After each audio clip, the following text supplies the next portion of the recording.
Qui in questo luogo c'è sempre stata vita dal Neolitico in poi, e qui in questo territorio bellissimo la civiltà nuragica veniva a svolgere il proprio culto. Secondo me, per la situazione in cui mi trovo, venivano a ringraziare la Madre Terra, perché non so che altro tipo di culto potevano svolgere loro. E ora vi mostrerò che cosa hanno fatto e dove sono.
Questo dovrebbe essere il centro servizi.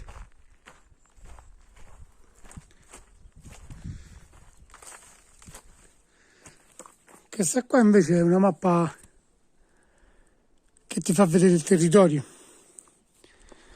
e quello che puoi vedere.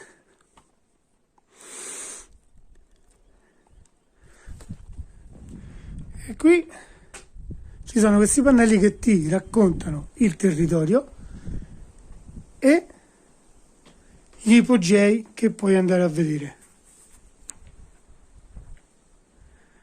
Ala dei Sardi. Qui è pieno di reperti nuragici.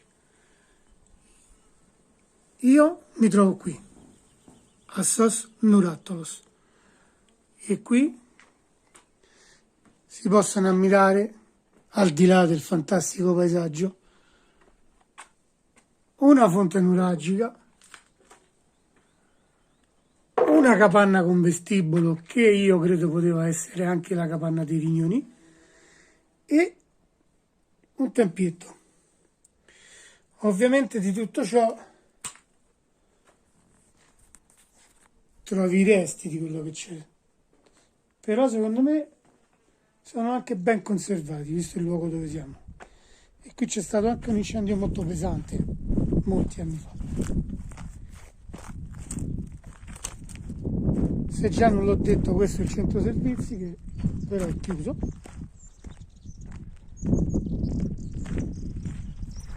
Lì c'è il parcheggio, o eventualmente puoi venire anche qui. E da questa scalinata poi parte il cammino che ti porta a vedere gli ipogei o le costruzioni nuragiche. Se il video ti piace, condividilo, magari iscriviti, metti, come dicono in inglese americano, metti un like.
Io dopo aver visitato Osmo Rattolos seguo girando in bicicletta, no? C'ho Maps Me, poi sicuramente mi raccapezzo, però non so proprio dove sto, però so che dove sto è magnifico. Col telefonino non si arriverà mai a capire, perché io sono certo di una cosa: laggiù io vedo la punta dell'isola di Tavolara, e se non mi sbaglio laggiù in fondo addirittura c'è il monolite di Pulchiana. E poi tutto questo qui è incredibile, oh. Forse questo qui davanti dovrebbe essere Montacola. E poi laggiù non so se è Siniscola Montebaldo, però è un posto magnifico per venire a pedalare, veramente bello.